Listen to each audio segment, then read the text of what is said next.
Ikaw next. This is showtime. Pero dito lang tayo.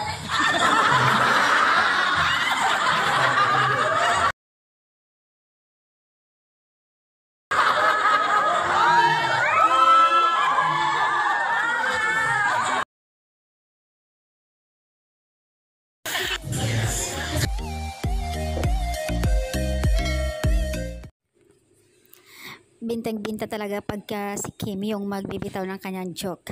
Aba, napapatawa dito si Daddy Pao, oh. Kilig na kilig. Kasi nga ang tanong kasi sa kanila doon sa press con is about sa lambitin ni Kim Cho. Diba nga ang hilig ni Kim ng Boys Buhay sa kanyang production. So, ayan, ang sagot nga ni Kim, pero sa lig ang tali. Sabay tawanan ang mga nanonood sa press con. Yung matatawa ako sa action nila, pero yung iba hindi naiintindihan yung sinasabi.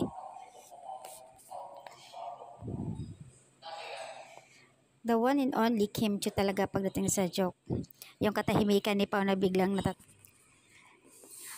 So yung iba kasi dito hindi naiintindihan, pero talagang madadala ka sa kanilang tawa.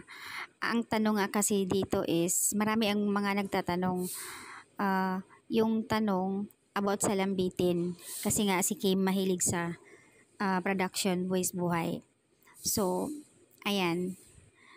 Kaya nga sabi ni Kim, pero sa liig ang tali. Kaya naman nagtatawanan sila. Paano ka naman maboboard kung ganyang kakababli ka funny kasama mo si Kim? Diba? Sarap na magkakaroon ng ganyang kapartner sa buhay. Tingnan mo si Pao, tahimik, matatawa na lang sa kanya. Kaya nga siguro gustong-gusto talaga na kapartner ni Pao si Kim kasi nga napaka-clingy siya. Sabi nga ni Pao noon sa media conference ng WWSK, hindi boring kasama si Kim, masayahin siyang tao. Kaya yun siguro isa sa dahilan kung bakit gusto ni Pao si Kim. Eka nga doon sa Showtime, buhay na buhay ang lahat. Best Female TV Host. Grabe ha, sa Guillermo.